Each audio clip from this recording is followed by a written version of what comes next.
하나님 말씀 읽겠습니다. 에스더서 9장 17절부터 28절까지입니다. 9장 17절.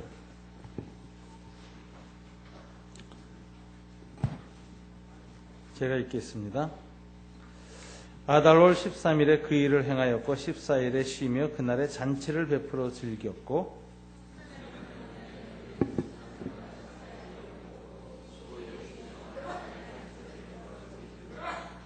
그러므로 시골의 유다인 곧 성이 없는 고을고을에 사는 자들이 아달월 14일을 명절로 삼아 잔치를 베풀고 즐기며 서로 예물을 주더라.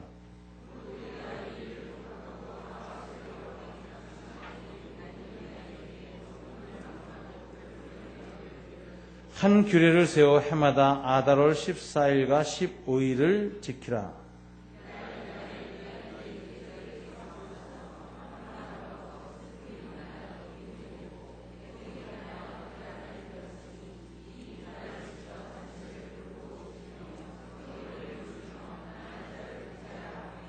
유다인이 자기들이 이미 시작한 대로 또한 모르드게가 보낸 글대로 계속하여 행하였으니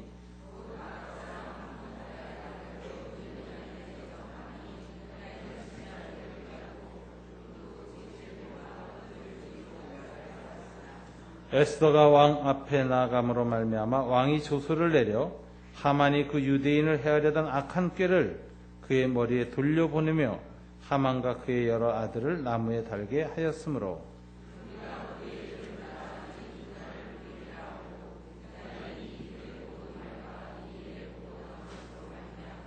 뜻을 정하고 자기들과 자손과 자기들과 화합한 자들이 해마다 그 기록하고 정해놓은 때 이 두 날을 이어서 지켜 패하지 아니하기로 작정하고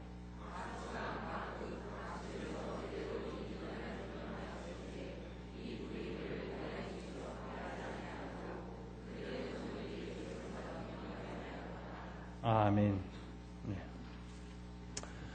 페르시아 통치 밑에서 살던 디아스포라 유대인들이 하나님의 특별한 구원을 체험하게 되었습니다. 우리가 이미 잘 알고 있는 대로 하만이라는 악한 제상의 음모에 의해서 전 유대인이 멸족을 당하게 되었습니다. 하만은 유대인을 다 죽일 날을 제비를 뽑았는데 그날이 아달월 즉 12월 14일이었습니다. 이때 유대인들 다 죽이기로 결심을 하고 그 날을 이렇게 정하였는데 하나님이 구원의 역사를 베푸셔서 그 날에 오히려 하만과 그 아들들 아멜렉 족속이 다 죽임을 당하였고 유대인은 살아나게 되었습니다. 여기 결정적으로 유대인 구원에 쓰임받은 두 사람이 바로 오늘 본서의 주인공인 에스더 왕후와 그리고 그의 양아버지 모르드게였습니다. 이 모르드게와 에스더는 이렇게 하나님의 놀라운 구원을 체험하자 이 구원에 대한 반응으로서 이스라엘이 이것을 절기로 삼아야 되겠다고 생각을 했습니다. 그래서 20절에 보면 모르드게가 전국 유대인에게 글을 보냈습니다. 한 규례를 세우자. 매년 이날을 기념하자. 12월 13일과 15일을 불임절로 지키자라고 했습니다. 유대인들은 13일은 금식일로 정합니다. 에스더의 금식일이라고 부릅니다. 그리고 하나님의 구원을 임한 14일, 15일은 잔치를 베풀면서 이 절기를 지키게 되었습니다. 이 절기에 대하여 모르드게가 이렇게 시작을 했지만 온 백성들이 밑에서부터 적극적으로 지지하고 스스로 밑에서부터 뜻이 정해졌습니다. 27절에 보면 많은 무리들이 뜻을 정하고 자기들과 자손과 자기들과 화합한 자들이 해마다 그 기록하고 정해놓은 때 이 두 날을 이어서 지켜 패하지 아니하기로 작정하고 그들의 후손들이 계속해서 기념하게 하였더라. 즉 모르드게가 이러한 사발통문을 돌렸지만 여기에 반응을 보인 이스라엘 백성들 밑에서부터 적극적인 호응이 뒤따랐습니다. 즉 이 불임절은 위에서부터 시작한 절기가 아니라 위에서 비록 첫 시작은 했지만 백성들이 밑에서부터 적극적으로 지지하며 올라온 절기입니다. 그래서 29절에 보면 마지막으로 왕후 에스더가 전권으로 글을 쓰고 부림절을 지키게 했습니다. 여기서 부림절이라고 이름이 명칭이 정해진 이유는 부르라고 하는 단어에서 나왔는데, 부르라고 하는 단어는 페르시아어로 제비라는 뜻입니다. 그래서 부림절은 제비를 하나님이 주관하셨다. 사람이 제비를 뽑아도 그것을 이루시는 분은 여호와시다라는 것을 체험한 날이었습니다. 하만이 제비 뽑아 이 날을 유대인 진멸의 날로 삼았지만 그것을 하나님은 성취시키지 못하게 하셨고 오히려 거꾸로 하만을 죽게 하셨습니다. 여기서 사람은 제비를 뽑지만 그것을 성취시키시는 분은 사람에게 있지 않다는 것을 하나님 보여주신 것입니다. 인생의 미래와 사람의 삶의 그 모든 운명은 사람의 손에 있지 않고 하나님께 속했다는 것을 보여주는 사건이고, 인생의 미래에 관한 모든 일을 하나님께 전적으로 헌신하고 주께 의뢰하고 내가 노력하고 내가 애쓰고 계획도 세우고 제비도 뽑고 모든 준비를 다 하지만 이것의 성취는 오직 하나님께 있습니다라고 고백하게 되는 놀라운 신앙 고백의 절기가 된 것입니다. 이것이 바로 부림절 제정의 앞뒤 이야기입니다. 하나님의 백성들이 하나님의 큰 은총을 체험하면 그것을 정말에 대한 반응이 여러 가지로 나옵니다. 어떤 분들은 예배를 드립니다. 어떤 분들은 찬양을 드립니다. 어떤 분들은 정말 깊은 기도를 합니다. 또 옛날에는 어떤 분들이 시를 썼습니다. 오늘날 부르고 있는 찬송가의 대부분은 시를 쓴 분들의 시에 후대 사람들이 곡을 붙인 것입니다. 작시 작곡하는 사람도 있지만 대체로 하나님의 은사에 따라 어떤 사람은 시를 통해서 하나님께 깊은 신앙의 반응을 보였습니다. 감사의 표시지요. 근데 하나님께서는 하나님의 백성을 구원하고 나서 그들에게 하나님이 직접적으로 지정하시고 먼저 본을 보이시고 그리고 이스라엘 백성들에게 대대로 따를 것을 요구하시는 믿음의 한 반응이 있습니다. 그건 뭐냐? 하나님은 놀랍게도 구원받은 백성들이 그것을 잔치로 표현하기를 원하십니다. 하나님은 하나님의 백성이 잔치 공동체로 하나님 앞에 서기를 원하십니다. 그래서 가장 결정적으로 볼 수 있는 게 출애굽기 24장입니다.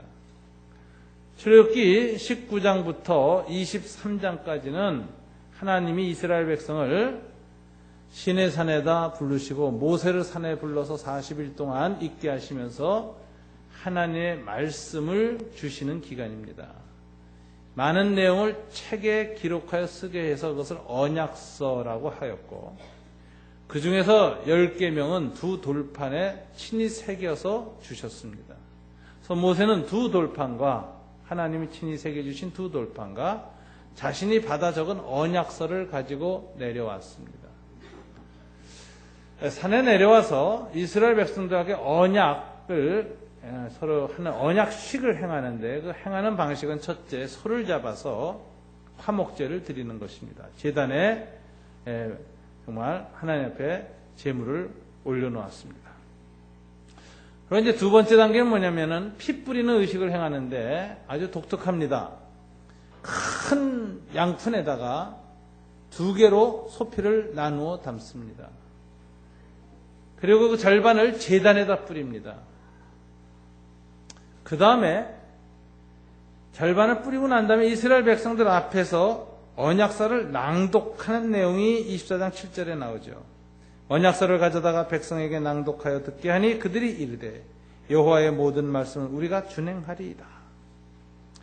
시내산에서 갖고 내려온 하나님의 말씀을 낭독하고 이스라엘 백성들이 거기에 응답하기를 우리가 주님의 말씀을 다 지키겠습니다 라고 구두 언약을 합니다. 맹세 서약을 하죠. 맹세가 끝나자마자 모세는 묘한 일을 하는데 반 남아있던 그 양푼에 있는 소 피를 맹세한 이스라엘 백성들 머리 위에다 뿌리는 것입니다. 골고루 다 뿌렸는지 모르겠어요. 아마 앞에 있는 사람들은 피 범벅이 됐을 겁니다. 그런데 이 피를 뿌리면서 모세가 뭐라고 선포하느냐면은 이는 여호와께서 이 모든 말씀에 대하여 너희와 세운 언약의 피니라. 이렇게 얘기합니다. 이게 고대 시내산 위에서 행해진 하나님과 이스라엘 백성의 첫 언약 체결 의식이었습니다. 근데 이와 똑같은 의식을 예수님이 체결하시죠. 신약 시대에 오면 예수님은 잡히시기 전날 밤에 제자들과 함께 성찬식을 행하시면서 식사를 하시면서 떡을 떼서 이는 너희를 위하여 찢는 내 몸이다. 포도주를 돌리시면서는 이는 너희를 위하여 흘리는 내 언약의 피라. 이렇게 말해요. 예수는 분명히 시내산을 염두에 두고 있었던 것입니다. 시내산에서 모세가 이스라엘 백성 위에 피를 뿌리며 언약의 피라고 얘기한 것처럼 주님께서는 식탁에 둘러앉은 자기 12사도들을 바라보시면서 가룟 유다는 배신하러 나갔고 남은 11명을 바라보시면서 포도잔을 돌리시고 이는 너희를 위해서 붓는 언약의 피다라고 함으로써 새로운 시내산 언약이 예수님 안에서 성취되는 것을 선포하는 것입니다. 이게 새 언약 의식이라는 것입니다. 그런데 이 두 언약 의식을 이렇게 행하고 나서 공통점이 또 하나 나옵니다. 구약 시대에 보면 언약 의식을 행하고 나서 하나님이 하늘의 하나님께서 이스라엘의 지도자 70인가 산 위에서 식사하시는 내용이 나옵니다. 24장 9절부터 11절에 보면 모세의 아론과 나답과 아비후와 이스라엘 장로 70인이 올라가서 이스라엘의 하나님을 보니 그의 발 아래에는 청옥을 편듯하고 하늘같이 청명하더라. 하나님이 이스라엘 자손들의 존귀한 자들에게 손을 대지 아니하셨고 그들은 하나님을 뵙고 먹고 마셨더라. 아주 놀라운 기절입니다. 시내산 꼭대기에서 하나님과 만나서 같이 이스라엘 장로 70인이 모세와 더불어 식사를 했습니다. 하나님의 그 식탁에 시내산 위에 앉으셨는데 하나님과 식탁 사이에는 하늘이 청옥을 편듯하고 청명한 그런 놀라운 일이 나타났는데 이 하나님을 보고도 이스라엘 백성들은 죽지 않았다는 것입니다. 하나님이 이스라엘 자손들의 존귀한 자들에게 손을 대지 아니하셨다. 구약의 전통에 따르면 죄 지은 인간은 하나님을 만나면 죽습니다. 심지어 모세조차도 시내산 위에서 하나님을 만날 때 죽지 않도록 하나님이 바위 틈에 숨기시고 손으로 덮으시고 뒷모습만 보였습니다. 하나님 얼굴을 보고 유일하게 사는 길은 딱 하나입니다. 이사야가 성전에서 여호와의 영광을 보았습니다. 그리고 바로 소리 지르기 시작했습니다. 화로다 나여 망하게 되었도다. 그는 자기 자신이 죽게 되었다고 소리를 지릅니다. 그때 하나님이 그를 죽게 하지 않는 건 딱 하나였습니다. 제단 숯불로 이사야의 죄를 태워버리고 정결하게 하는 것이었습니다. 그런데 오늘 본문에 보면 시내산 위에서 이 짐승의 피가 뿌려진 이스라엘 장로 70인을 하나님이 그 죄를 사하시고 용서하셨습니다. 그래서 산 위에서 하나님의 식탁에 둘러앉아서 하나님을 정면으로 보았는데 이들은 아무도 죽지 않았습니다. 그리고 하나님을 뵙고 먹고 마셨더라. 하늘에서 거룩한 하나님과의 식탁 교제가 실현되었습니다. 이것이 신약에서는 예수님의 성찬식으로 실현된 것이죠. 주님께서는 다락방에서 제자들과 함께 모여서 떡을 떼고 마시며 제자들을 축복하셨습니다. 초대교회의 중요한 특징은 하나님을 만난 사람들은 하나님의 식탁에 참여한다는 것입니다. 하나님을 만난 제자들의 공동체는 하나님 앞에서 거룩한 식사를 한다는 것입니다. 그래서 하나님 나라의 공동체의 중요한 특징 중에 하나가 잔치하는 공동체, 식탁교제하는 공동체입니다. 그래서 이스라엘은 하나님의 구원을 체험할 때마다 하나님 앞에 그들의 감사와 신앙을 표현하는 방법 중에 하나가 잔치를 여는 것이었습니다. 무려 한 해에 7번의 큰 잔치가 있습니다. 7대 절기. 그때마다 전국에서 예루살렘으로 모입니다. 전국의 모든 백성이 한자리에 모여서 잔치를 치릅니다. 이거 굉장히 독특한 케이스입니다. 고대 중군동 어디에서도 이렇게 백성이 다 한자리에 모여서 하나님 앞에서 잔치를 즐기는 독특한 잔치 공동체는 찾아보기가 어렵습니다. 뿐만 아니라 이들은 안식일에는 각각 있는 처소에서 하나님 앞에 예배를 드리고 함께 식탁교제를 나눴습니다. 그리고 또 신명기에 보면 놀라운 일은 3년마다 하나님 앞에서 큰 잔치를 여는데 3년마다 11조를 가지고 하나님 앞에 모여서 온 백성을 초대하는 거대 잔치를 엽니다. 이건 놀라운 일입니다. 11조는 GNP의 10%입니다. 전 국민 총 생산량의 10%. 엄청난 돈이죠. 이 돈을 들여서 전국에서 전 민족이 함께 모여 잔치를 베푸는데 이 잔치에 초대되는 사람들은 누구인가? 신명기 26장 12절에 보면 셋째 해고 11조를 드리는 해에 내 모든 소산의 11조 내기를 마친 후에 그것을 레위인과 객들과 고아와 과부에게 주어 네 성읍 안에서 먹고 배부르게 하라. 이스라엘 공동체 안에 토지를 받지 못한 사람들, 레위지파, 그리고 가난한 사람들, 나그네들, 외국인들, 그리고 고아와 과부에게 주어서 네 성읍 안에서 먹고 배부르게 하라. 이 잔치의 중요한 초대 인물들은 그 땅에 소외됐던 사람, 분깃이 없는 사람, 가난한 사람, 낯선 사람, 이방인들이었습니다. 하나님과의 거룩한 영적인 제의로서의 식사 외에 이스라엘의 공동체 안에서 가난하고 낯설고 외로운 사람들을 불러들여서 잔치를 베풀라고 하나님은 명령하십니다. 오늘 불임절을 지킬 때 있어서도 하나님은 이 모르드게를 통해서 불임절을 어떻게 지킬 것이냐, 오늘 9장 22절에 보면 이달 이날에 유대인이 대적에게 벗어나서 평안함을 얻어 슬픔이 변하여 기쁨이 되고 애통이 변하여 길한 날이 되었으니 이 두 날을 지켜 잔치를 베풀고 즐기며 서로 예물을 주며 가난한 자를 구제하라 하며, 가난한 자들이 이 잔치의 중심이 되는 것입니다. 하나님 나라 공동체는 항상 하나님 앞에 잔치하는 공동체로 모입니다. 근데 그 잔치의 중심에는 하나님이 임재하시고 동시에 하나님과 함께 꼭 가난한 사람들이 함께 식탁에 앉는 공동체를 만들어냈습니다. 예수님이 이 땅에 오셔서 회개하라 하나님 나라가 임하였다 라고 자기의 삶과 사역을 통해서 하나님 나라가 이 땅에 임하고 있다는 걸 선포하시면서 주님께서는 항상 제자 공동체와 함께 자주 잔치를 베푸셨습니다.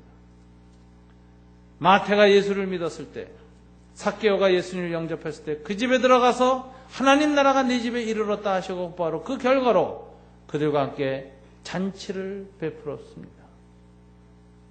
예수님은 때로는 그 당시 사람들이 소외하고 내버려둔 사람들, 세리와 창기들과 더불어 잔치를 여는 분들이었습니다. 얼마나 잔치를 자주 여셨는지 바리새파 사람들이 예수님을 비난하기를 저가 세리와 창기들과 놀기를 좋아하고 잔치하기를 좋아하는 자다 그래서 예수님을 파티꾼으로 몰았습니다. 그래도 예수님 개의치 않았습니다. 예수는 계속 잔치를 여셨습니다.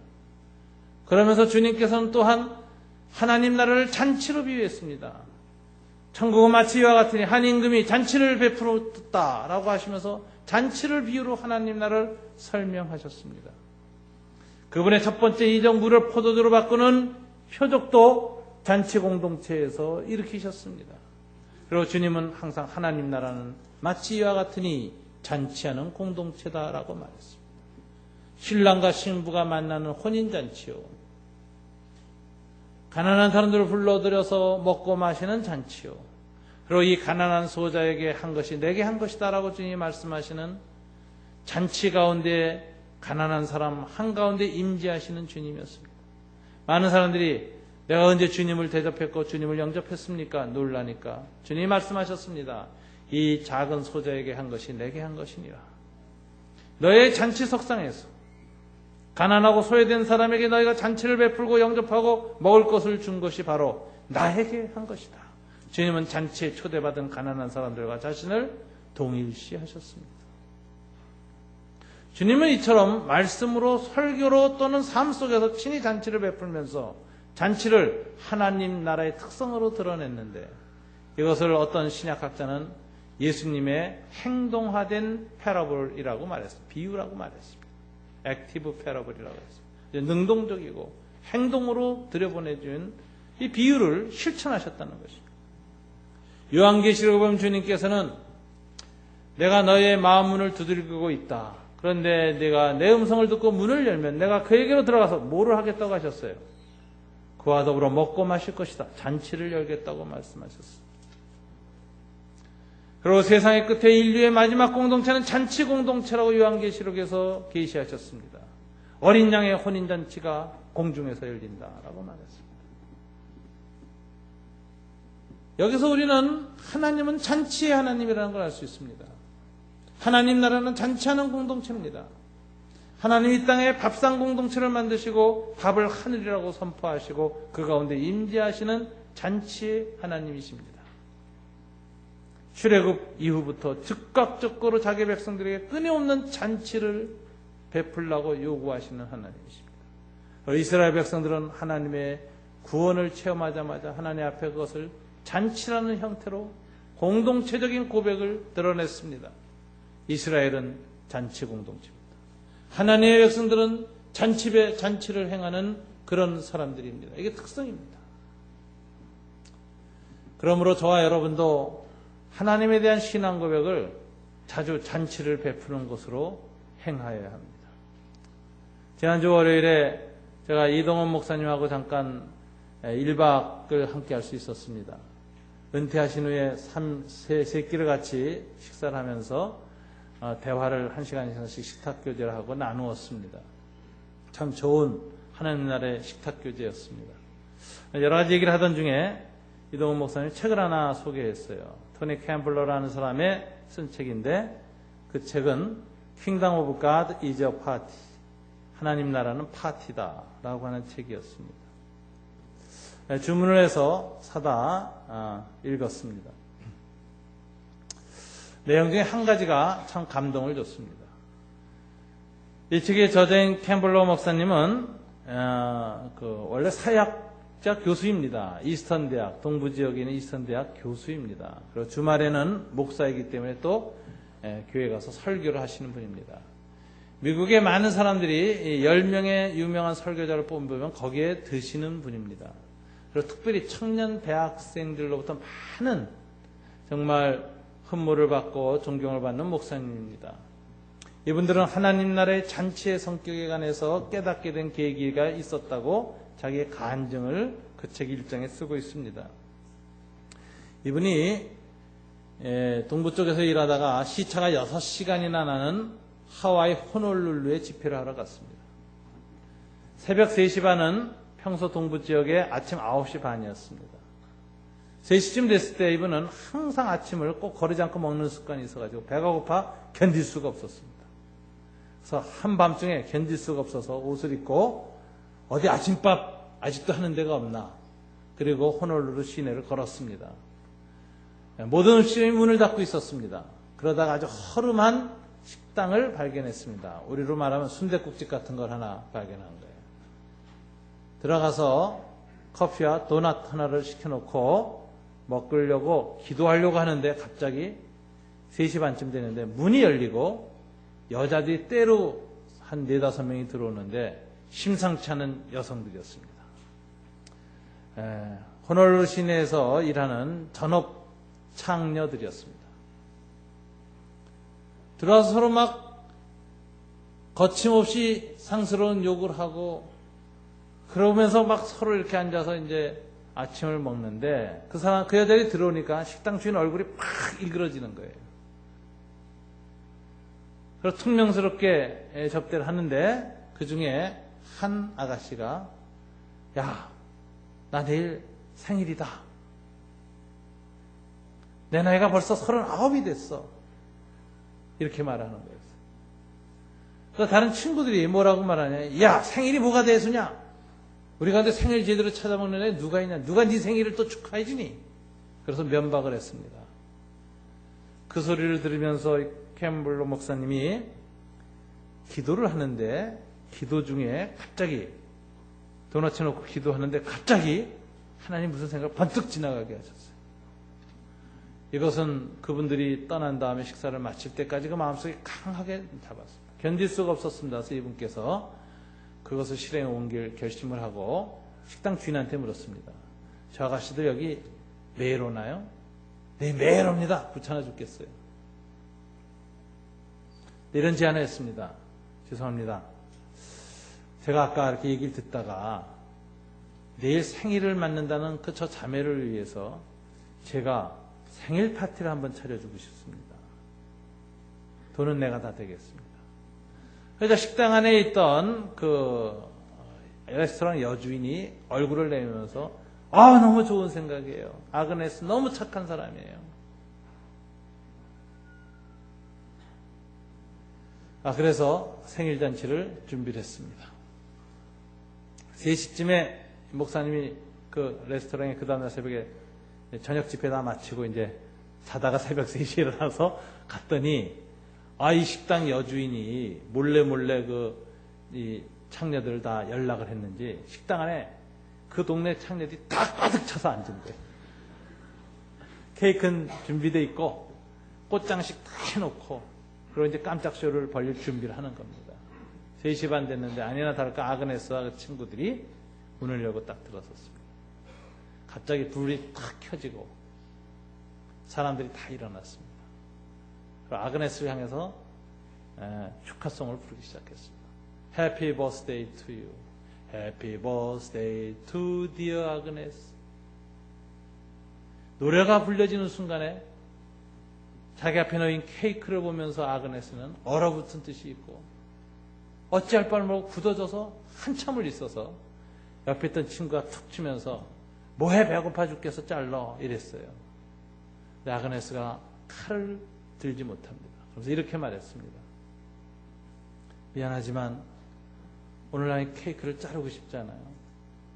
나 이 케이크 요 앞에 있는 내 집 바로 가까운 길 건너였나 봐요.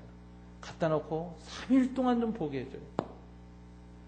그리고 3일 후에는 친구들 초청해서 케이크를 나눠줄 테니까 그렇게도 되겠어요? 음식이 잔뜩 있었기 때문에 다들 그래 아그네스 그렇게 해 그랬습니다. 그리고 아그네스는 그 케이크를 마치 거룩한 성물을 받은 것처럼 들고 집으로 갔습니다. 그 모습을 바라보는 많은 그 자리에 있던 사람들 마음속에 갑자기 따뜻함과 감격과 뭐가 피어올랐습니다. 사람들의 얼굴은 울긋불긋한 화장을 하고 있었고 거친 옷을 입고 있었고 일반 연인들과는 전혀 다른 모습을 하고 있는 인생의 찌들대로 찌들고 거칠어진 모습을 갖고 있던 사람들 얼굴이 갑작스럽게 천사처럼 따뜻한 얼굴, 아름다운 얼굴로 그 미소가 빛나기 시작했습니다. 토니 캠플러 목사님은 깊은 감동을 받았습니다. 그래서 갑자기 용기가 나서 이렇게 말했습니다.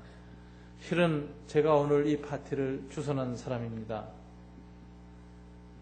제가 갑자기 지금 나간 아그네스를 위해서 기도하고 싶은데 기도할 수 있게 허락해 주시겠습니까? 그러다 그 사람들이 네네 기도하세요 그랬어요. 기도를 하는데 정말 생애에 길이 기억에 남는 성령이 역사하시는 정말 사랑으로 풍성한 기도가 쏟아져 나왔습니다. 그 자리에 있던 모든 사람들이 눈물을 흘리고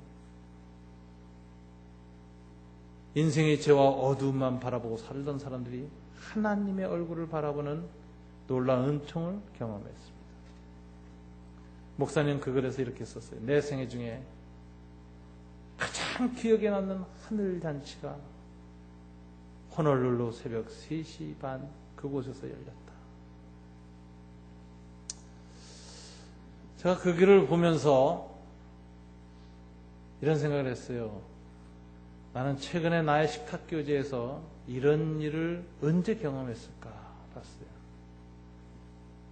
이 산울교회 와서는 한 번도 경험 못했어요. 너무 예수 믿는 사람들하고만 밥 먹었고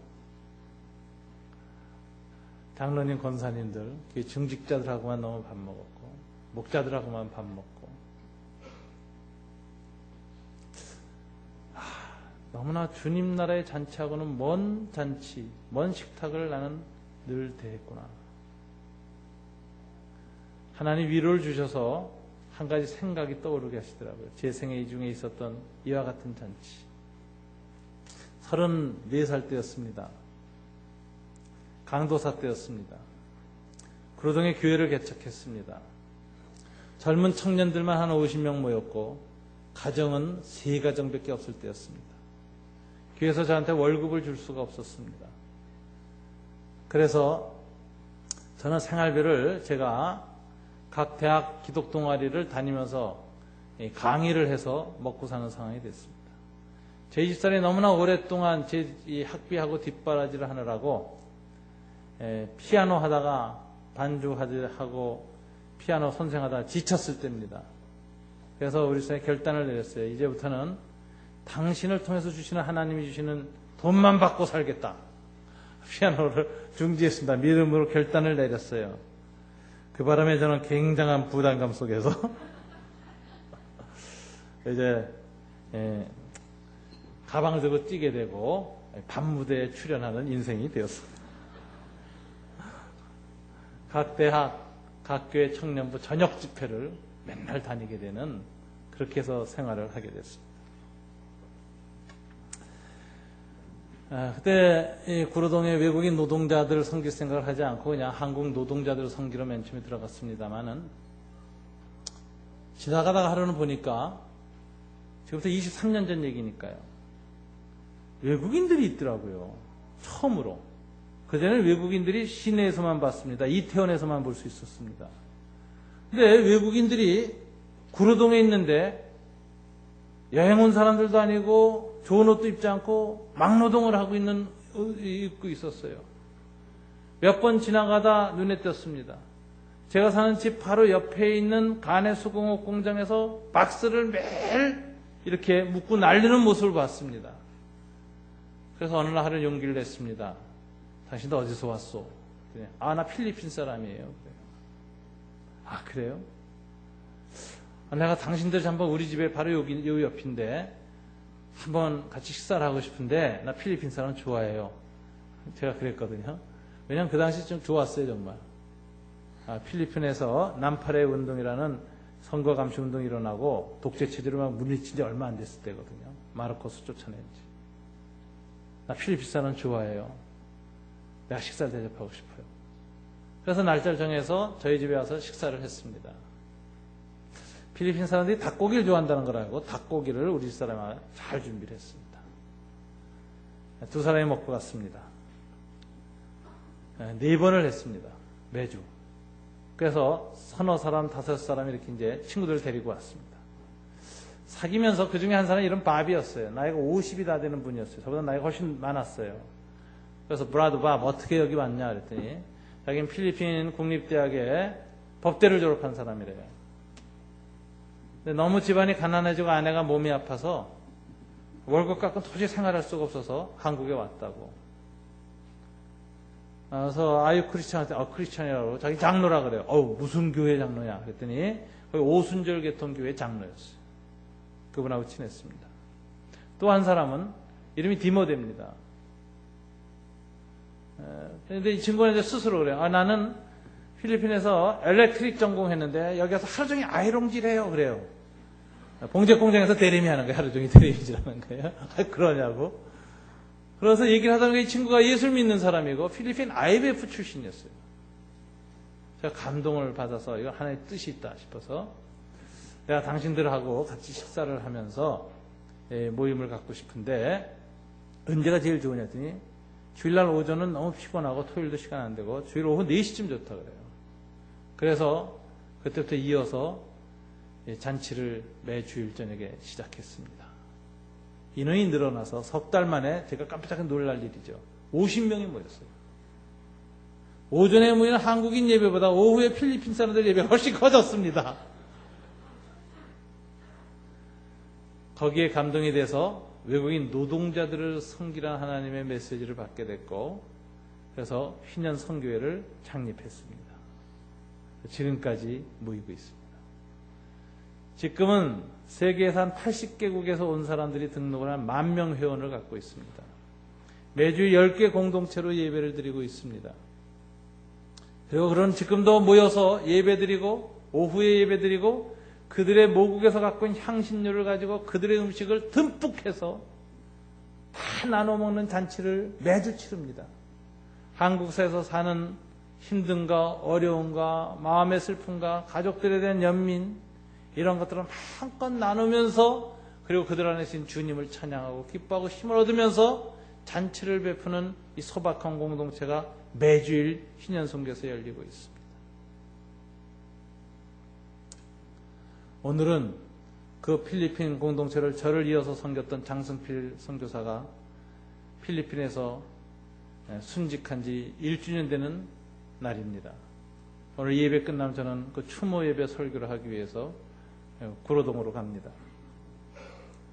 제가 젊음을 바쳤고 꿈과 이상을 갖고 목회했던 그 가난한 거리, 그리고 여전히 그곳에서 내가 식사 대접했던 필리핀 형제 자매들이 모여서 예배를 드리고 있는 그 공동체로 가면서 마음속에 생각합니다.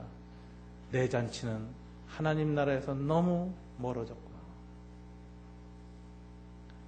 우리가 중산층 문화에 갇혀서 나와 취향이 같은 사람, 경제적 사회적 형편이 비슷한 사람들끼리 모여서 우리들의 잔치를 하는 동안에 우리들의 식탁은 하늘의 식탁과 너무 멀어진 것입니다. 우리가 하나님 나라는 잔치하는 공동체고 하나님은 파티의 신입니다. 이분을 모시고 이 땅에서 끊임없이 잔치를 이어가고 하늘잔치를 이어가고 마지막 날에는 주님 앞에서 어린 양 혼인잔치에 참여할 우리들이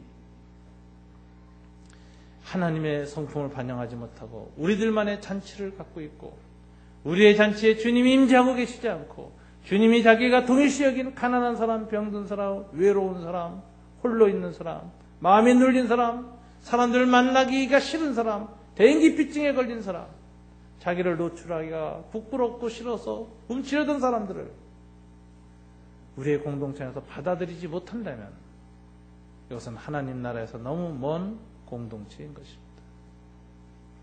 여러분의 식탁 공동체, 여러분 목장의 그 잔치 공동체는 현재 어떤 모습을 보이고 있습니까? 얼마나 하나님께 가까이 가 있습니까? 얼마나 주님이 임재해 계십니까? 내가 냉수한 것을 대접한 이 소자에게 한 것이 바로 내게 한 것이다 하고 말하는 하늘 공동체의 열림이 우리 안에 있습니까? 우리는 잔치하신 하나님 앞에서 우리가 삶 속에서 열어가는 수많은 식탁들의 의미를 되살펴봐야 합니다. 저와 여러분의 식탁에 주님이 임재하시고 주님이 가난한 사람의 모습으로 오셔서 함께 앉는 열린 공동체, 하늘 잔치의 공동체가 되기를 주님 이름으로 축원합니다. 기도하겠습니다.